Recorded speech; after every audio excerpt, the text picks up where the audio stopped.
Hi, I'm Jenelle Riley. I'm an editor at Variety, and welcome to this Q&A with Minamata. This is such a fantastic, timely film, and I am so pleased to welcome today's guests. We have writer-director Andrew Levitas and producer and actor Johnny Depp. Thank you both so much for being here. Thank you. Whenever I have people as accomplished as the two of you, and that is not often, I actually like to go back to the beginning and ask, what was sort of your first job in the entertainment industry? You know, did you start off in a mailroom, or, you know, Andrew, you've had several careers. I'm curious, I think did you start as an actor? Well, only accidentally. I was Me too. I was painting. Yeah, exactly. That's why we get along. I was painting and sculpting and writing and making sort of experimental films since I was a really young kid. And I found my way accidentally on a movie set, which then turned into a random job on a television show. And those things just sort of continued. I learned in the early days where there's an opportunity to learn, don't say no. Wow. I think that probably really helps you with actors. That might be one of the reasons you're so good with actors. You've done it. I guess so. I think maybe just that I listen, and I've been really fortunate that I've worked with actors like Johnny and the rest of this cast in particular that maybe identify, and I don't want to give, I don't want to put identifiers on Johnny, but that identify as artists first and as creative people, and that could have been doing 50 different, disciplines or gone down different paths, but ultimately found that the best way of expression for them, or the path that jumped out at them, was acting. And I think those are the people that I connect with. I mean, on our cast and crew, half the cast and crew were painters. Everybody here was basically a painter. And so oftentimes, that's our language. And Johnny and I are often talking in terms of, literary references and art references and music references versus really film ones. So I think that's more of the connective piece. That's so cool. And Johnny, for you, what was your first job as an actor?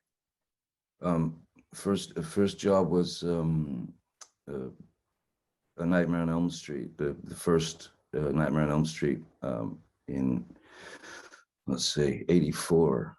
That was Wes Craven, for some reason, cast me as one of the group in that film. And that was the first time I'd ever acted. That was the first time I'd ever been on a film set. Certainly, I'd only been on one film set prior. That was when I was a child, watching William Shatner make some movie in Florida. So that was, yeah. What a great one to start with. And I actually live very close to the Elm Street house in West Hollywood. Yeah. We go there every Halloween. Well, it's nice to drive by now and again and see that. So congratulations on a beautiful movie. I'd love to start at the beginning with Johnny, because I think you've been familiar with Eugene Smith's work for some time.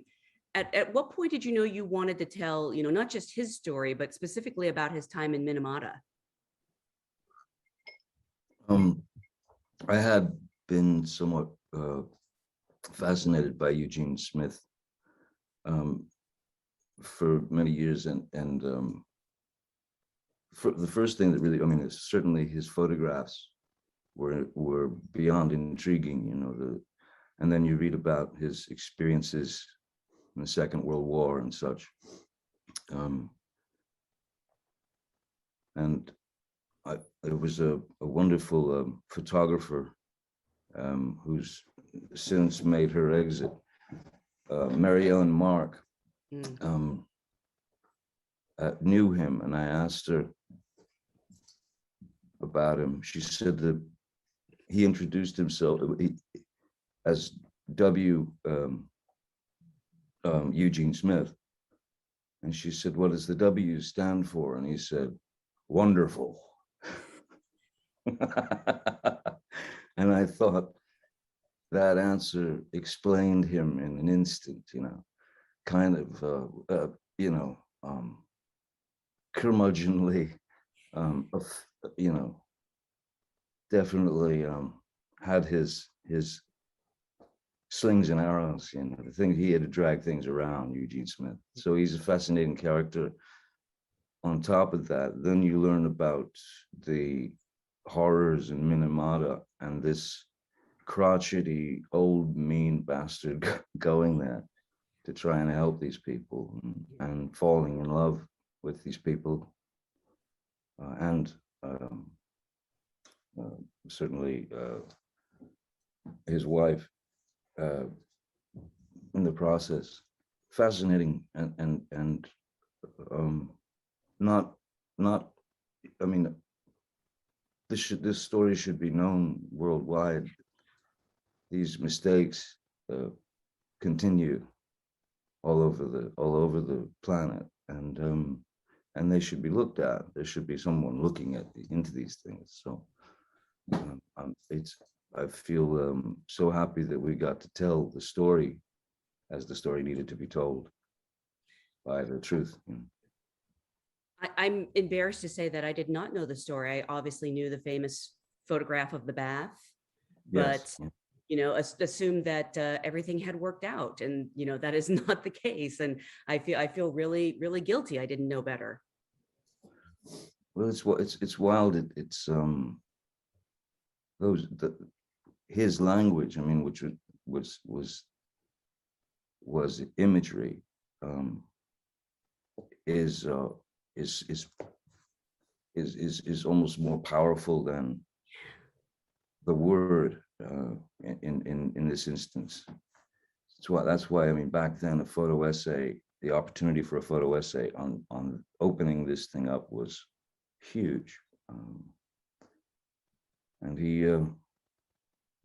came out of obscurity and went back into obscurity. And the thing, just to add on to that I think we both have found so dynamic is there was a personality like Johnny describes, but an inner light and hope for mankind, and the ability to see past the absolute worst of what people do to each other, of how we treat our earth, of how we treat each other, of how we've set up our societies, and still see that sort of and express through the work and capture the moments where you could see the love and the absolute best of humanity. And so whereas there are so many there seem to be in today's world a view of just it's over, like it's done, it's doom and gloom, it's the end, there's nothing you can do, there's no goodness there.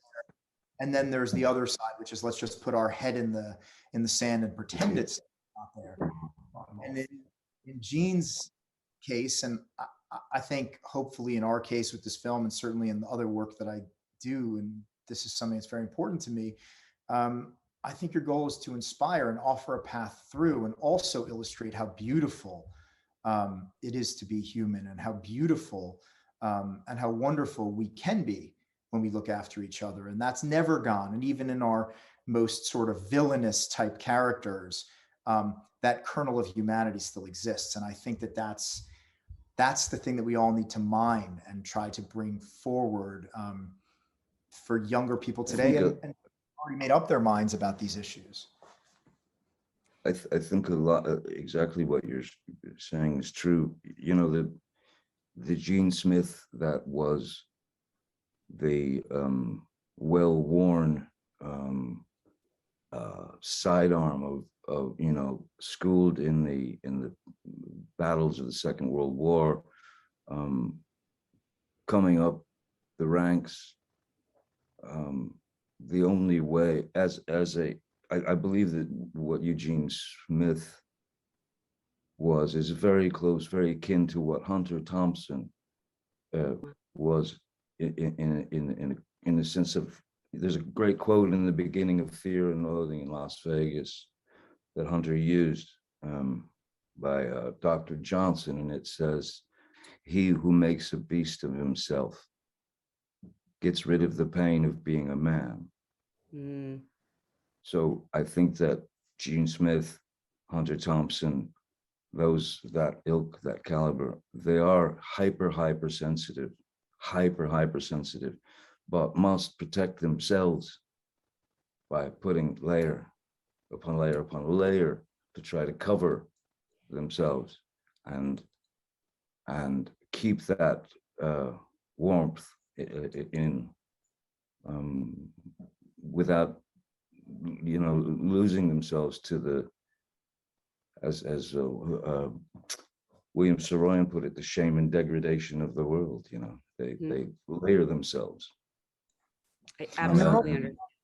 and they're also not the story, right? I mean, what's so special and one of the, They're the eye. they're the eye. They're the And that eye. was special about, you know, when Johnny and I first started talking about making this film, the thing that was, you know, one of the things that was most exciting was the idea that, you know, Gene Smith is not the story, right? And so Johnny was going to allow us to create a narrative, to create an approach to this film where we could sort of teach the language of photography, teach the language of cinema, of photography through cinema, in the beginning of our film, understand Gene's eye, understand Gene's poetic nature, understand his worldview, and then take the camera away from him and let Gene observe for us and Yeah. understand what it means. And so, you know, when you look at the, you know, excuse me for saying this, Johnny, but when you look at the incredibly sort of subtle and powerful work that Johnny does in the film, um, what's remarkable is that as we as we move deeper into the film, you know, the community who are the real heroes of this film, the people that were fighting on the ground, come to the forefront, and we understand more of them, and can take a deeper, more complex, and poetic view, and one that we can see ourselves in, because Gene, and Johnny as Gene, moves back. Um, it's a really unusual, you know, type of approach, and one that was really exciting, and I think consistent with the work that Smith did. Yeah. And obviously our hope, and, you know, to fill the shoes of someone as meaningful, who moved society and moved the world forward and touched so many lives through his work. Um, you know, certainly we had millions of frames to do this with, and Gene had, you know, just a few. Um, but to sort of capture the essence of that, has been really, was really one of the goals, and I'm was quite glad that we were able to do it. It's such a beautiful performance. And Johnny, I'm not sure, maybe you don't like being complimented, because you kind of hid when Andrew complimented you. So if you want to go off screen for a minute, I'm just going to talk about how great you are. It's very kind. No, it's an incredibly moving performance. And you've obviously played real people before, but somebody like Gene Smith, he's so important, and his work is so important to so many people. Did you feel an extra responsibility taking on him and taking on this story? Absolutely, without question. It always, when you're portraying someone who either exists or existed, you owe, no matter who they are, you owe a debt to that person to play them responsibly, and represent them responsibly. You know, even you know, certainly, you know, I include James Bulger, you know, Whitey Bulger in that crowd, because one thing, you know, that people, Whitey Bulger, or James Bulger, he didn't wake up every morning and try and figure out just how evil he could be. It's not the case, you know. It's a, you know, far more complicated human being. But yeah, no, you feel a huge responsibility to these people, because, like, the people that I've played who are who did exist and are still alive, like Joe Pistone, Donnie Brasco, he was with me every day. So, I mean, yeah, I felt an enormous responsibility with him. But with Gene Smith, it went to a great respect for him, but also to Eileen and what she'd carried on all these years. It's astonishing, the strength of the woman. It's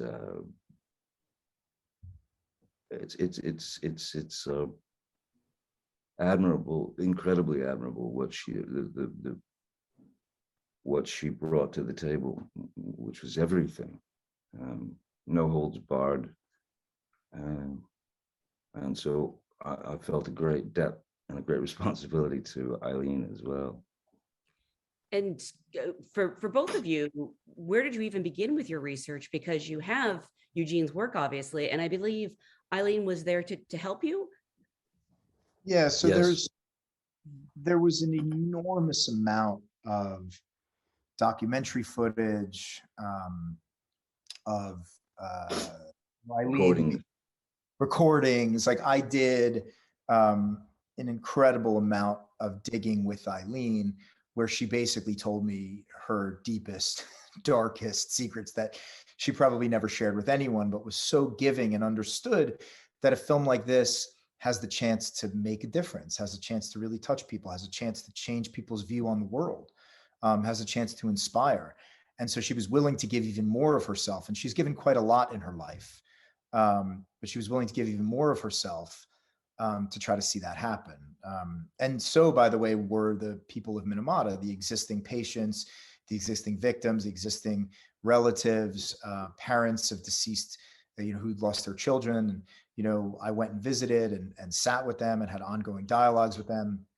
And they gave me such truth, real, deep honesty and transparency, because they too felt that, if there was a chance to stop the next Minamata, they had a responsibility to say something, and to give us all of the tools that they had to help us in any way they could. And then beyond that, from the photography standpoint and from understanding what was happening in the scenes. So when we built our sets, they're almost identical replicas of the locations. They were three-dimensional spaces, 360-degree spaces. We were shooting 25-minute takes.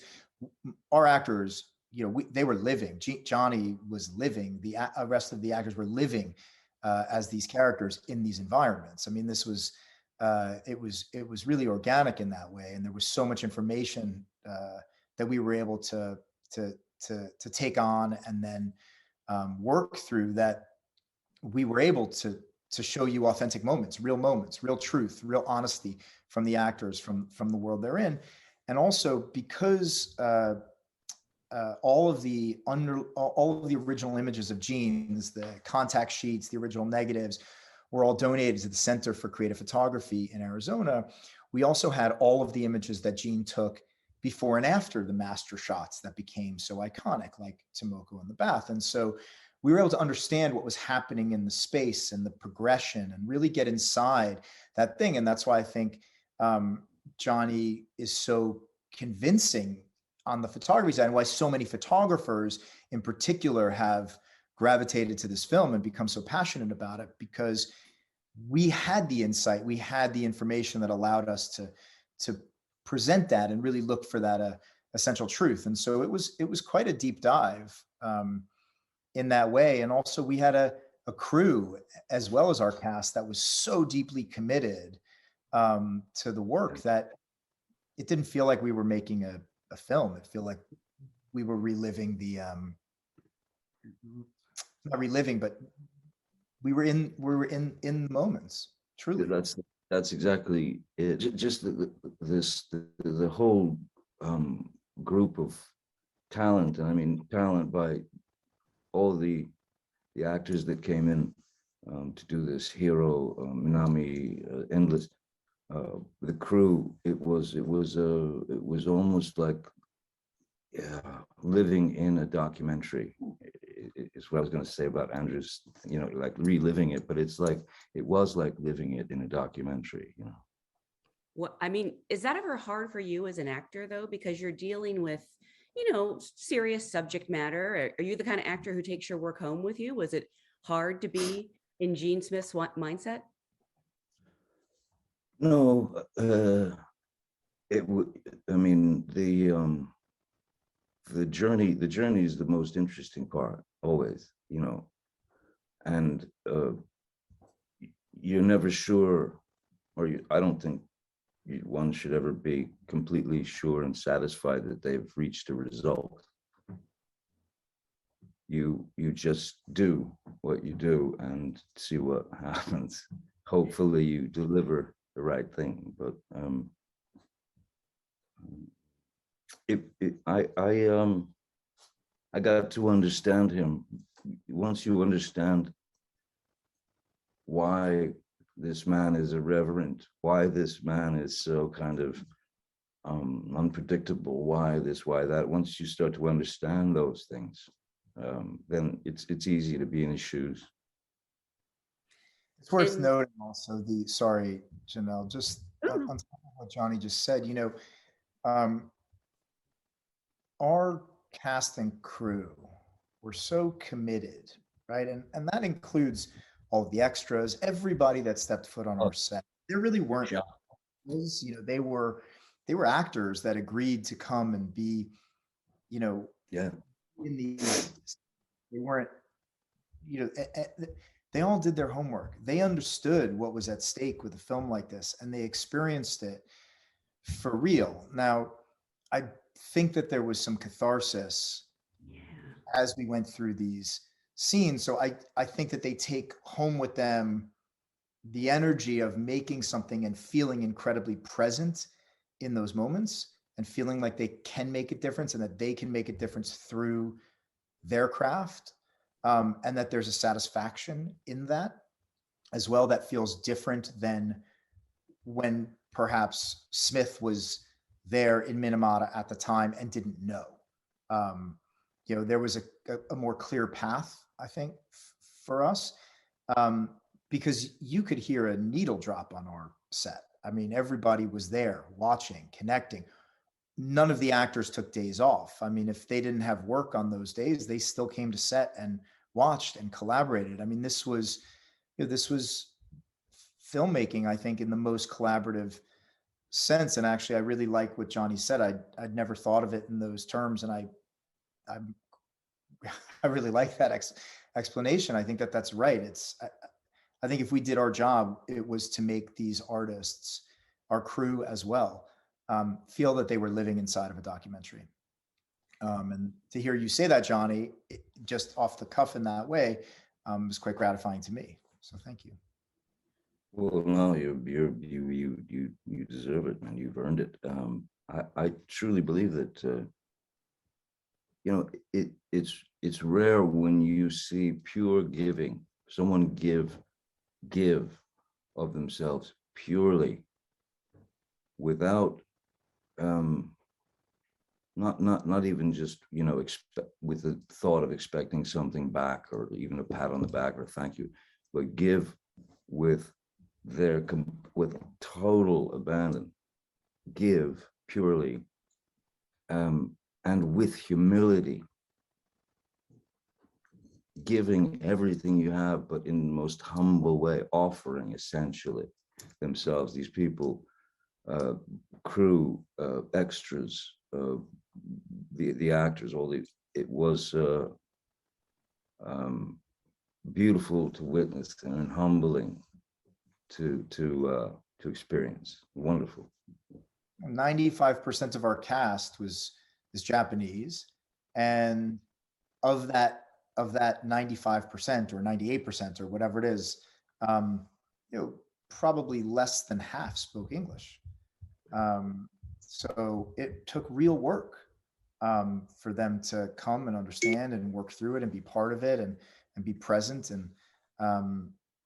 and so other actors had to help and help work through that. I mean, it was really quite remarkable. I mean, I look back and I look at the faces of some people who had, you know, on the page, quite small, small roles, but they're incredibly impactful in the spirit of the film because it was real for them.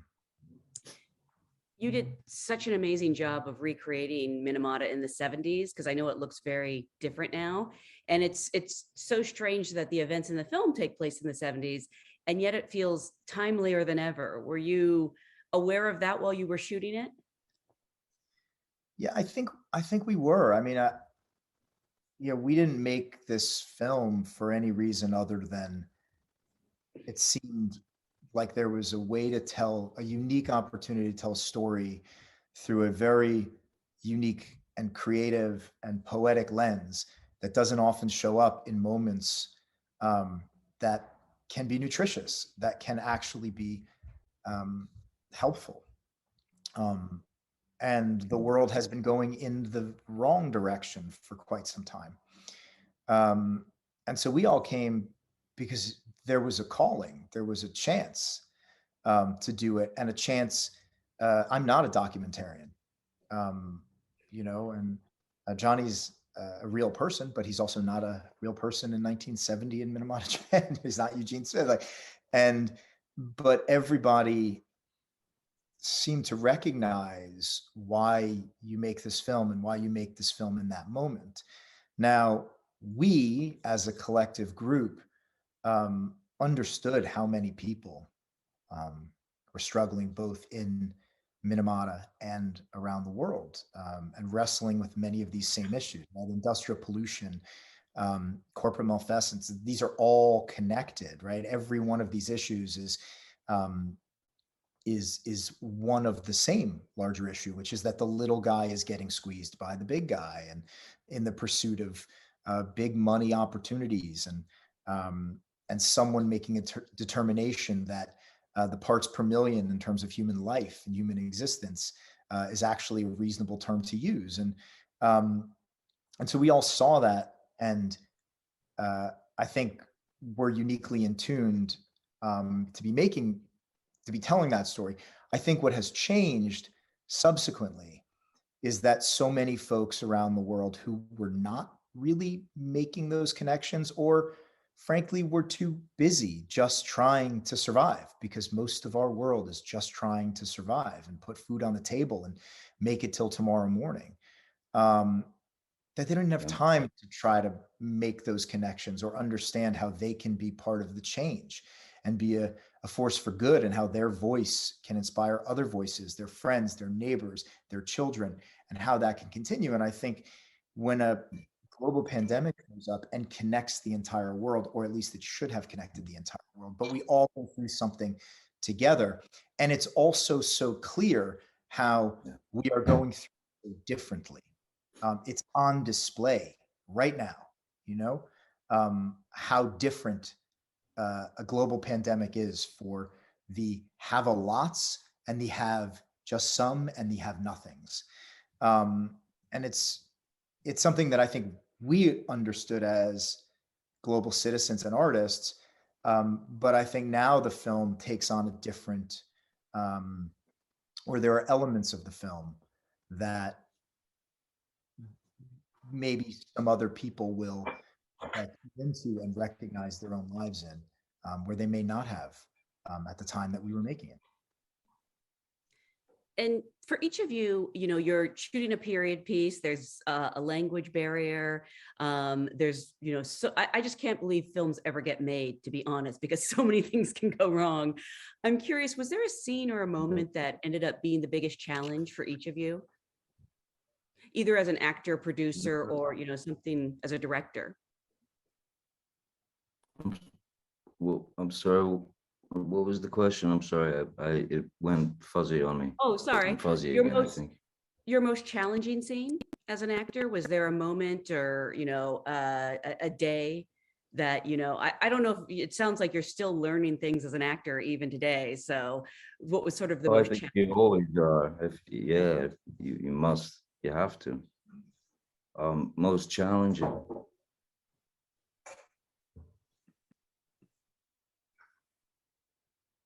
I don't know. I think they've all been I mean, the only reason I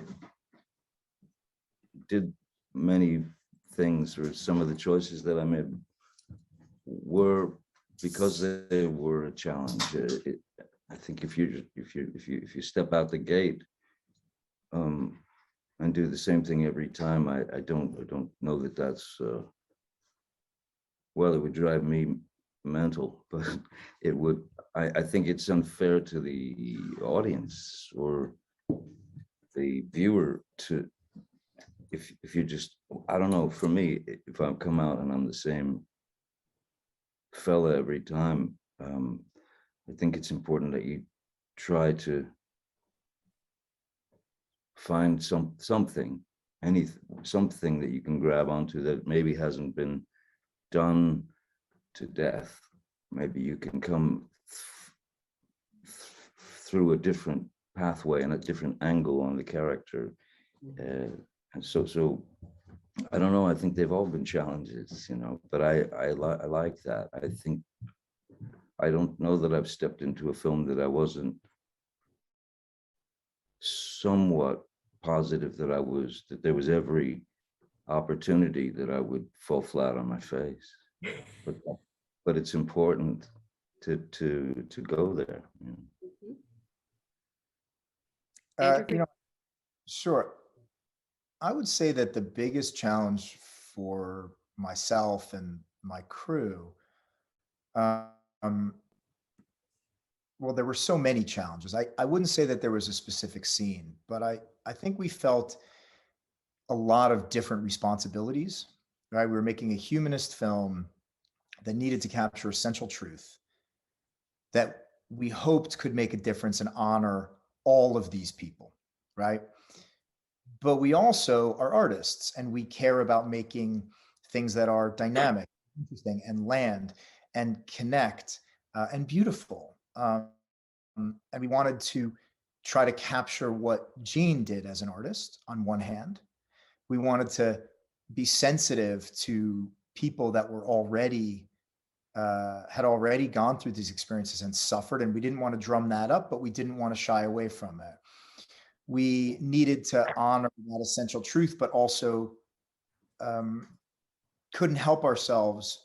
We couldn't just make it in a way that didn't feel elegant and beautiful and complex, both in terms of our storytelling approach, but also in terms of our visual approach and our characters. We also felt that it was very important that this be a film that Japanese audiences in particular, both in Japan and around the world, felt represented them, both in terms of cultural sensitivities or insensitivities that you often see with Western filmmakers making films about other parts of the world, but also that it was comfortable, as you hear a siren going through New York City. That it was that sounds like New York to me. that it was not only comfortable, or that it was not only culturally sensitive, but that it was something that they also could understand what we were doing as filmmakers and be familiar, right? So that the ideas and the more nuanced elements to the film would land with them, both in terms of how the film stock we chose, how the film was graded, and how things worked just technically, right? Just where our camera was needed to feel like it was made by a Japanese filmmaker, but it also needed to land with an international audience. I say international, away from Japan, the rest of the world audience, including the US. And so that was really challenging for us, right? How do we circle that square? How do we bring these two pieces together and use all the tools in our toolbox to do that? Both, and how do we tie it together and make that work? And everything is incredibly thought out and specific in the film. Everything from the birds chirping that you hear. I had a sounds crew sitting in Minamata for weeks capturing bird sounds and water sounds and things like that. The dialect is a very specific Minamata dialect that, 10,000 people in the world use, but we needed it to be exactly right because we felt that we had a responsibility to get that right. And so it was all of that and taking that into our daily work and staying on top of that, but then also being open enough in our hearts to see magic happen on set because we'd created an environment for all of these wonderful actors to go live, and see that it could change and how would it shift, and recognize it and not be so overwhelmed by it. In particular, we're shooting a scene that Gene is taking the photograph, the sort of pietà of photography, right?